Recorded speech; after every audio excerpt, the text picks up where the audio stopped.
Baik, sebelumnya terima kasih banyak kepada Bapak Fahmi selaku dosen pembimbing lapangan saya yang telah memberikan saya kesempatan untuk melaporkan hasil dari MBKM studi independen saya di PT Astra Auto 2000 Wiyung.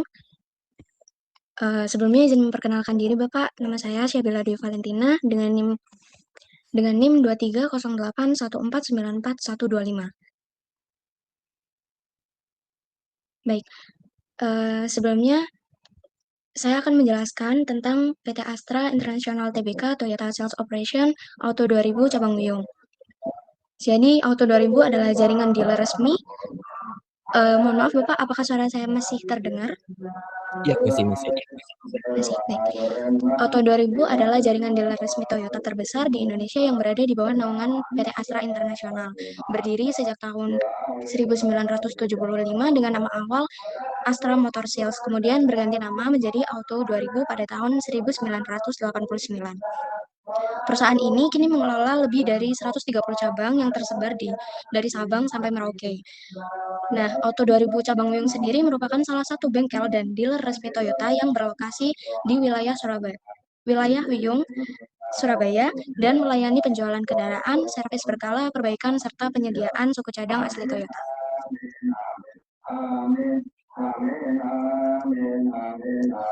Kemudian di Auto 2000 Cabang Wiyung sendiri memiliki beberapa divisi. Yang pertama ada divisi sales. Di sini saya diberikan kesempatan untuk melakukan job desk pada divisi sales dari bulan Juli hingga Agustus 2025. Pada divisi ini saya berperan untuk mendukung kegiatan monitoring dan briefing penjualan untuk memahami strategi pemasaran, target penjualan, serta pola komunikasi tenaga penjual kepada pelanggan. Kemudian ada divisi administrasi unit. Di sini saya diberi kesempatan untuk berperan aktif di job desk pada bulan September hingga bulan Oktober 2025. Dalam divisi ini, saya membantu proses pencatatan, pengarsipan, dan pengelolaan dokumen yang berkaitan dengan kegiatan penjualan unit dealer. Kemudian ada divisi administrasi servis. Di sini saya diberi kesempatan dari bulan November hingga Desember 2025. Pada divisi administrasi servis ini, saya mempelajari dan membantu proses pelayanan, servis kendaraan, serta administrasi pendukung untuk memahami alur layanan bengkel resmi kami. Kemudian ada CRC atau Customer Relation. Di sini saya berperan dalam waktu yang fleksibel, jadi tidak selama ada waktu-waktu tertentu gitu tidak, tapi mungkin jika saya ada waktu kosong bisa saya isi dengan membantu di customer relation. Di divisi ini saya mempelajari proses komunikasi dan pelayanan kepada pelanggan sebelum, selama, dan setelah servis kendaraan. Baik, selanjutnya saya akan menganalisis situasi yang terjadi ketika saya melakukan studi independen di Auto 2000 Wiyung. Di Auto 2000 Wiyung merupakan salah satu cabang Auto 2000 yang melayani kebutuhan servis dan perawatan kendaraan Toyota di wilayah Surabaya, khususnya Surabaya Barat dan sekitarnya. Dalam pelaksanaan layanan purna jual, Auto 2000 Wiyung berinteraksi langsung dengan pelanggan dalam proses konsultasi servis, penggantian spare part, hingga penyelesaian administrasi. Namun, dalam hasil observasi saya selama pelaksanaan magang dan studi independen, masih ditemukan adanya keterbatasan antara pemahaman pelanggan terkait prosedur servis kendaraan, jenis perawatan yang diperlukan untuk kendaraannya, serta proses penggantian spare part yang dilakukan di bengkel resmi. Kurangnya pemahaman tersebut dapat berpotensi menimbulkan kesalahpahaman antara pelanggan dan pihak bengkel, khususnya terkait transparansi layanan dan penggantian spare part. Sebagian pelanggan belum sepenuhnya memahami alasan teknis penggantian komponen, perbedaan antara spare part asli dan tidak resmi, serta alur persetujuan dalam proses servis kendaraan. Dari hal tersebut, saya membuat proyek yakni pembuatan konten edukasi yang dipublikasikan di Reels Instagram Auto 2000 Wiyung. Adapun relevansi yang mata kuliah yang saya hadapi proyek saya, yakni yang pertama ada monitoring bisnis digital. Pada mata kuliah monitoring bisnis digital, kegiatan yang saya lakukan berfokus kepada pemantauan aktivitas layanan purna jual dan kebutuhan informasi pelanggan terkait servis kendaraan. Di sini saya melakukan monitoring terhadap jenis permasalahan kendaraan yang sering dialami pelanggan. Kemudian pertanyaan apa saja yang muncul ketika pelanggan melakukan konsultasi servis baik melalui telemarketing untuk reminder service maupun melalui datang langsung dan bertemu dengan SA, serta informasi yang paling sering ditanyakan mengenai perawatan kendaraan dan penggantian spare part. Data hasil monitoring diperoleh melalui observasi langsung di area bengkel, diskusi dengan SA, serta pencatatan aktivitas layanan harian.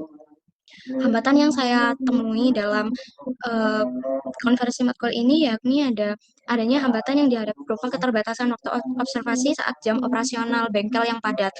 Namun, kegiatan ini didukung oleh keterbukaan SA atau Service Advisor dan rekan-rekan mekanik dalam memberikan informasi untuk mendukung um, konten yang akan saya buat nantinya. Berikutnya ada mata kuliah analisis dan implementasi bisnis.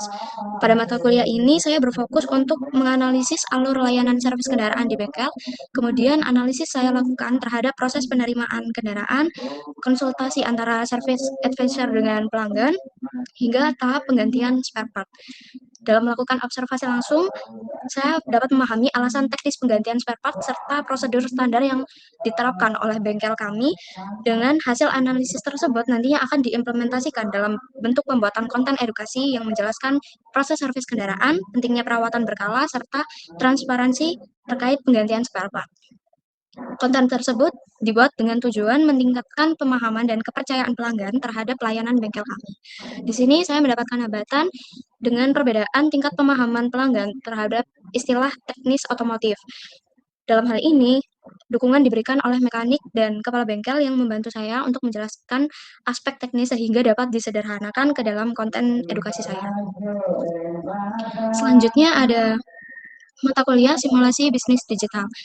Dalam mata kuliah ini, kegiatan yang saya fokuskan adalah simulasi untuk penyampaian informasi layanan servis melalui media digital. Terkait pembuatan konten tadi, saya menyusun konten planner yang membuat jadwal unggahan, tema dari konten yang akan saya buat, serta format penyampaian informasi yang edukatif. Simulasi ini saya mencakup perencanaan konsep konten, penyusunan narasi edukatif, serta pembuatan materi visual berupa gambar dan video. Selain itu, dilakukan simulasi publikasi konten melalui media sosial, Instagram Auto 2000 Wiyung sebagai sarana komunikasi antara bengkel, dealer, dan pelanggan. Simulasi ini bertujuan untuk melihat efektivitas konten edukasi dalam penyampaian informasi layanan servis dan transparansi atas penggantian spare part secara digital.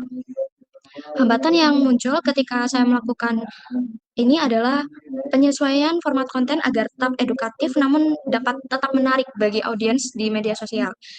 Nah, dukungan ini saya didapat dari rekan magang saya melalui diskusi ide dan evaluasi bersama sebelum konten dipublikasikan.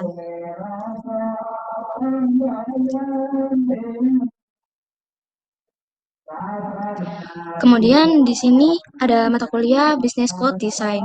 Pada mata kuliah ini saya fokus dengan kegiatan pengelolaan data pendukung pembuatan konten edukasi berbasis teknologi cloud. Di sini saya menggunakan Google Drive untuk mengumpulkan dokumentasi atau data service seperti informasi spare part ataupun arsip konten yang akan saya buat dan telah saya buat.